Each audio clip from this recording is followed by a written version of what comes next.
Odprtje razstave z naslovom Izbor iz stalne zbirke Galerije Žula. Vinska kraljica Slovenije.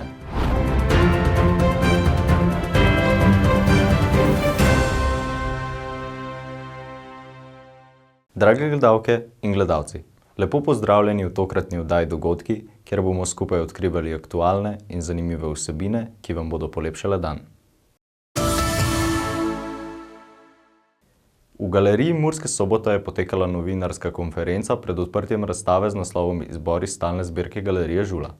Razstavo je predstavil kustos razstave dr. Robert Inhof, odprla pa jo je direktorica Galerije Murska Sobota Irma Brodnjak-Firbes.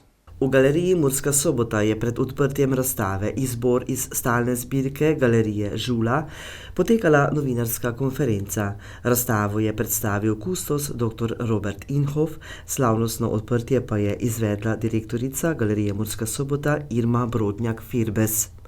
Razstava je del rednega programa Galerije Murska Sobota, ki vključuje tudi druge razstave, vodstva in kulturne dogodke.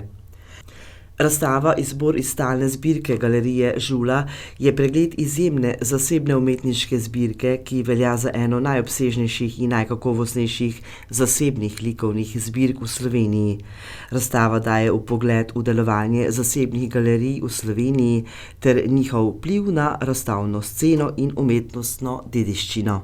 In to je tretja razstava v našem strateškem načrtu, tretja izmed sodelovanj z zasebnimi galerijami. Sodelovali smo z Galerijo Novak, potem z Galerijo Etvorno in sedaj še z Galerijo Žula. Zakaj smo vpeljali to sodelovanje? Enostavno z tega načina, ker so v Sloveniji ene zasebne galerije, ki so zelo dobre, ki imajo nek pomemben vpliv, pomembno tudi pomagajo umetnikom ne samo pri prodaji del, ampak tudi pri predstavitvi. Galerija Žula je bila ustanovljena leta 1995 in od tega časa imel dve galeriji v Mariboru, eno v Ljubljani, eno na Ptuju in zdaj bo zopet imel eno veliko v Mariboru. Se pravi, je neka kontinuiteta in v tem času je Galerija Žula imela čez 60 razstav, predstavila čez 60 umetnikov in to je tisto, kar dela galerijo posebno. Kaj po mnenju Inhofa dela galerijo posebno? Razstave in ob razstavi tudi katalogi z izbranimi pisci tekstov, se pravi en resen pristop, potem sestavljanje stalne zbirke. Tako da je že leta 2004 ta galerija z izborom svojih del bila predstavljena v Umetnostni galeriji Maribor, ki mu je tudi izdala katalog z lepim tekstom takratne direktorice Mete Gabežek-Prsenc. Razstavna dela so označena le z imeni avtorjev, brez naslovov posameznih del. Pri teh zbirkah se gre za to, da je unikat umetniško delo in preko njega je umetnik predstavljen. Več o tem, kako se določa kvaliteta ene zbirke, Inhof nadaljuje. Enostavno gledano z našega stališča. Enostavno vprašanje, kaj bi mi od tega imeli v naši stalni zbirki? In z te galerije skoraj vse. In to je mogoče Peter tudi zaslutil in nam je zelo prijazno ob tej priložnosti podaril sliko Mirka Reinerja z zelo zgovornim naslovom Odsev, sožitje, to je tista ozka zelena slika tam na koncu. Eno podobno imamo in tako, da je zdaj ta dve strani pandana sta prišle po čudnem ovinku nazaj v Mursko Soboto in v našo zbirko, tako da hvala lepo za to. Galerija Žula je zasebna galerija, ki jo je ustanovil Mariborčan Peter Žula in ki je bila ustanovljena leta 1995 z sedanjimi 3 razstavnimi prostori v Mariboru, Ljubljani in na Ptuju. Danes zbirka galerije vsebuje že več kot 700 umetniških del, slik, plastik, risb in grafik različnih slovenskih in tujih umetnikov. Kako pa se je začelo delovanje ustanovitelja? V bistvu, da je moje delovanje začelo kot zbiralec, sem začel že leta 90, potem sem imel možnost, da sem leta 95 odprl prvo galerijo v Mariboru, potem čez nekaj mesecev še na Židovskem trgu v Mariboru drugo in tako je neka kontinuiteta začela začela počasi nastajati za temi razstavami. Vseh prvih 16 razstav sem odkupil, tako da sem bil prvi v Sloveniji, ki je začel delovati za odkupi slik, da nisem delal za koncesijo, ampak z svojimi slikami. Tako da potem je bilo leta 1998, sem odprl galerijo na Ptuju, to je bila Žula 3, in leta 2000, ko se je zaprla galerija na Ptuju, sem odprl v Ljubljani. Kot je povedal Žula, danes deluje še ena galerija v Mariboru. V prvi polovici leta odpiramo novo galerijo v Mariboru, ki bo dosti večja in bo spet začela z novim programom razstav. Pri tej razstavi gre za osebni izbor umetniških del, ki jih je Peter Žula izbral iz svoje zbirke, s katerimi je skozi leta sodeloval, ter jih uvrstil v stalno zbirko. Imel sem srečo, da sem z določenimi avtorji bil prijatelj, da smo to nekako lažje nabavili oziroma da sem prišel lažje do teh del. Tako začel sem že izredno kvalitetno, sem štartal z Zaplatilovo razstavo, to je bila prva razstava v Mariboru in v bistvu, ko ti enkrat že visoko štartaš, potem se skoraj ne spuščaš več, potem to samo kontinuirano nadaljuješ. In Boris je bil v bistvu izredno važna osebnost v moji dejavnosti galerijski, ker on me je potem spoznal z Gustavom Gnamušem, dr. Juretom Mikužem, in tako smo potem začeli vedno boljše razstave tudi delati. Vse pravi, sem pa imel to srečo, da sem bil z večinoma avtorjem v prijateljskih odnosih, da smo se zelo dobro razumeli, da sem vsaki mesec dejansko hodil v ateljeje, kar je dosti energije zame, in tako, da sem v bistvu sproti videl, kaj nastaja, kaj je tista najboljša kvaliteta, kar bi jo želel imeti v zbirki.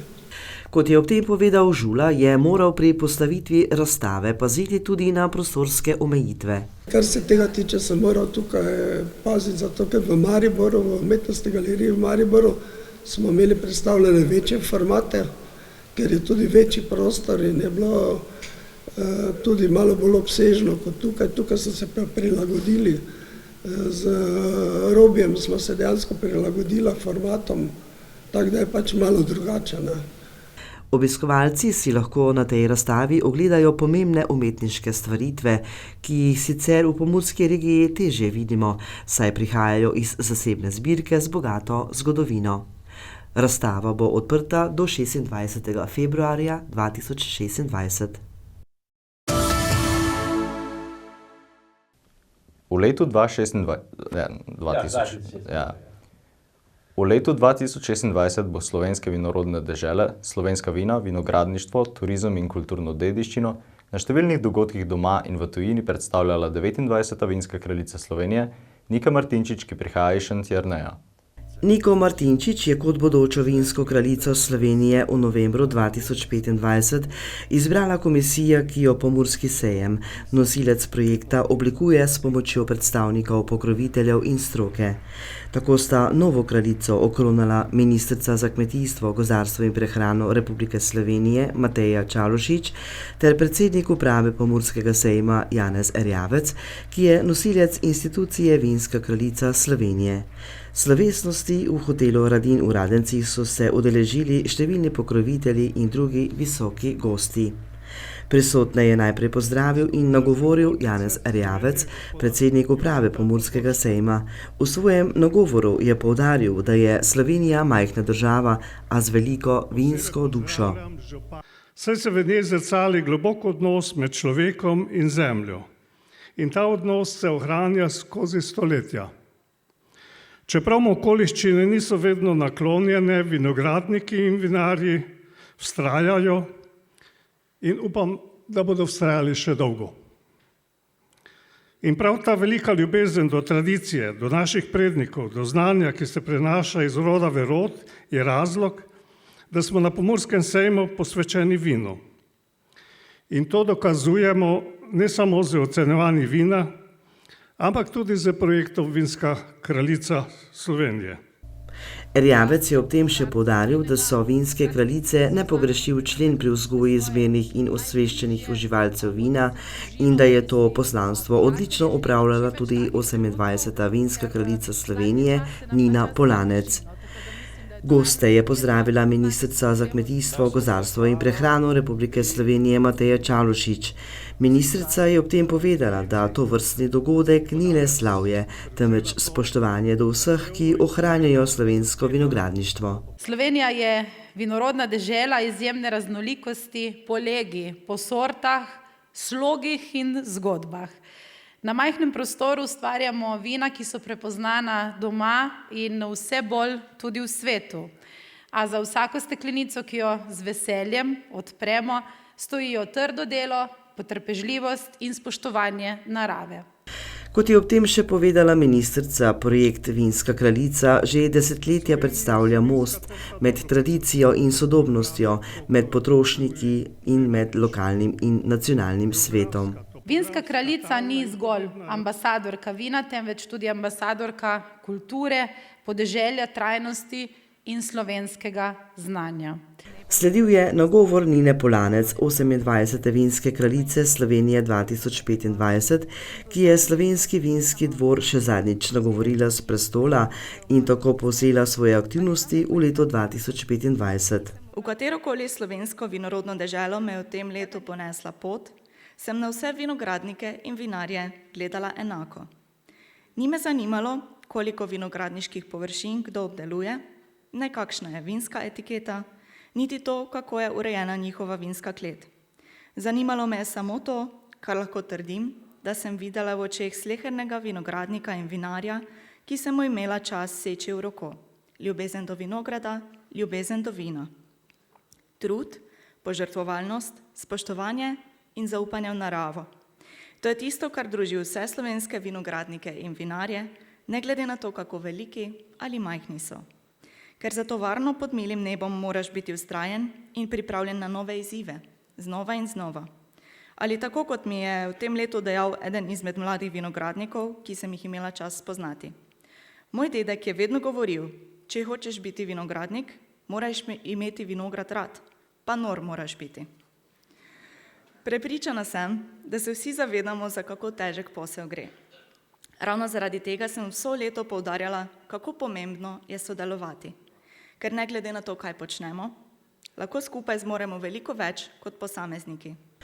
Nika Martinčič, ki je presegla kot 29. vinska kraljica Slovenije, je nagovorila prisotne z velikim ponosom, spoštovanjem in hvaležnostjo in se tako za svojo zaprisego zavezala svojemu poslanstvu. Z velikim ponosom, spoštovanjem in hvaležnostjo v sebi vas danes nagovarjam kot 29. vinska kraljica Slovenije. Ta naziv ni zgolj čast, temveč tudi odgovornost. Odgovornost do ljudi, ki s trdim delom, potrpežljivostjo in ljubeznijo do zemlje že stoletja soustvarjajo podobo slovenskega vinogradništva in vina. Vino me spremlja kot tiha učiteljica.